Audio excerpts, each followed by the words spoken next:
أفضل ألا أقول شيئا للندبة الصغيرة المخفية في صورة المرآة تحت شفتي وجه كنت أظنه لبعض الوقت وجهي.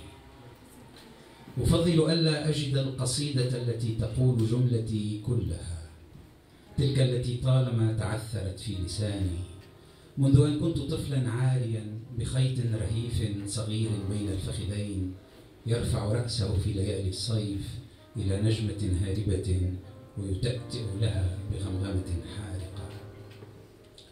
أفضل ألا أوغل في شارع العمر كثيرا، كما أفضل ألا أعود إلى أمس البعيد. ربما كنت أفضل لو أني لم أكن مطلقا، ولكن بعد فوات الأوان لم يبق لي شيء سوى أفضل ألا. حياتي قليلة جدا، معزوفة أنفاس مستوحشة، خطوات في كتاب ووثبة في الحب لا تتوقف، لكنه هو أيضا حب قليل صغير جدا بحجم أبدية في زجاجة.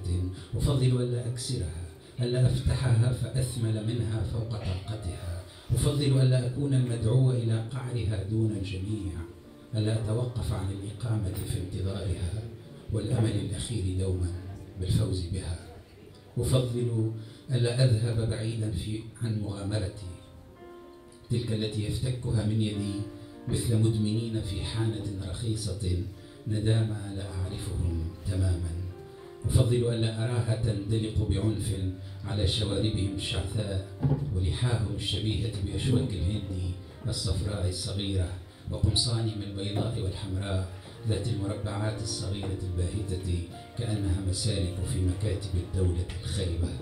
أفضل ألا يصاحبني صديق آخر سوى المجهول، وألا تنتهي بي هذه القصيدة أبدا قبل أن يشرق في الأفق إنسان واحد جدير بأغنية خارج المعبد وكتاب منقى من السيوف لا يصلح لإبادة شعب أعزل، شعب من الأطفال والأبطال الخارقين بشظايا من بروق لمعت فيما مضى في رؤوس شعراء خلوا كما يلمع البرق في وحشة الغابة.